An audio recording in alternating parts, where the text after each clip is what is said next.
At the end of 2024, in December, I started a 365-day drawing challenge. It was inspired by Kesh Art. He had a kind of, each month had its own little theme, and the whole point was to help you improve at drawing. And I didn't really want to pin myself to something that rigid, because if I got really bored with it, it's going to make it so I didn't want to draw. And so I just made it a draw for 10 minutes every day. And for the days that I missed, I just wrote missed and then I continued on. So I kept it as flexible as possible, and the intention was just to try to draw, get in the habit of drawing. I also started towards the beginning of December, so that way I'd have some leeway for the days that I missed, and I could still complete it before 2026, which did work out. I was right at December 30th was my last day, so I missed a little less than 20 days. Some of the sketches in the beginning are upside down because I had to put the paper right up against my camera stand, well, my phone stand, in order to get it in frame when I was doing shorts, which I hid all of them because of algorithm reasons. But anyway, I also stopped doing shorts because I kept postponing the drawing process if the light wasn't good enough, because if it was really early in the morning, I didn't want the video to look really bad, or if it was late at night.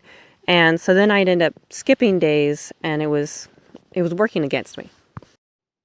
As an aside, if you keep hearing little fluttering and chirping and stuff, it's because I'm outside and the black-capped chickadees have been getting really comfortable with us. My kids came out and fed them yesterday, and now when you go outside, they won't leave you alone.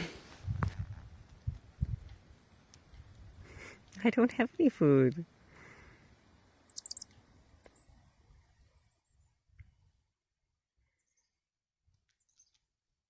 I have no food.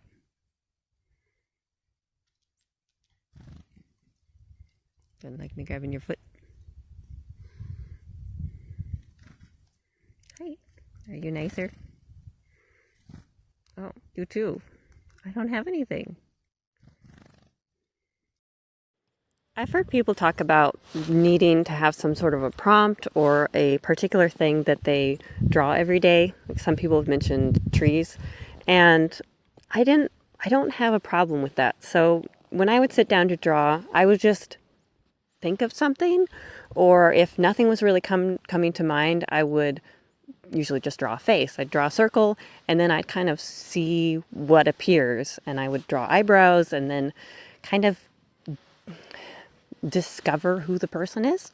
And that was pretty fun. And if I really didn't want to draw a person, then I would just draw cylinders or boxes or something like that.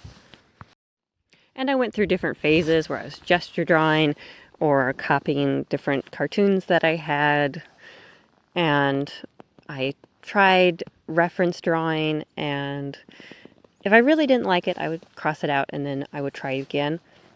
And then later I would try doing a drawing of a person and then trying to draw it again without the reference, just off of my drawing, and then I'd kind of see how it sort of reduced down, what details were lost to make it not look so good.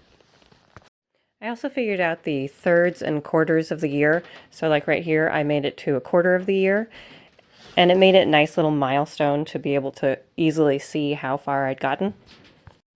The best part of this challenge was forcing myself to figure out when I could draw every day, and I tried just fitting it in when I had time, but that didn't really end up working because oftentimes I would put it off and then I would forget about it.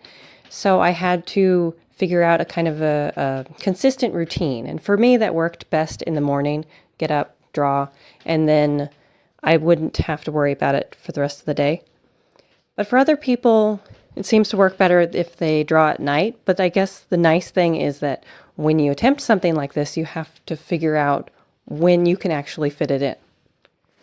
It's also a nice gauge of how much you've improved, because Drawing takes so long to get better at, and it's very minute improvements. So it's really helpful to have something you can look at where you can see what you started as and then be able to really see how much you have gained understanding.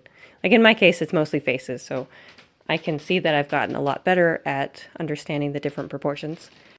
I also found it interesting to see how in the beginning I gave each picture a lot more space. There was a lot more just blank page around each of the drawings. But as I went along, they became closer and closer together. So towards the end, all the drawings are very tightly packed together. The only real drawback was when I wanted to jump right into working on my comic, but I felt like I had to do the 10-minute drawing. So going forward, I'm not going to try and draw in this sketchbook every day. I'm going to try to just draw something every day. And I hope this will help me spend more time working on the comic. And I want to use this sketchbook as a figuring out place. So this will become the staging area of the comics. As for doing a yearly drawing challenge or 1-year drawing challenge, I do think it's well worth it because it makes you figure out how you are going to prioritize drawing. And, well, I guess that's about it.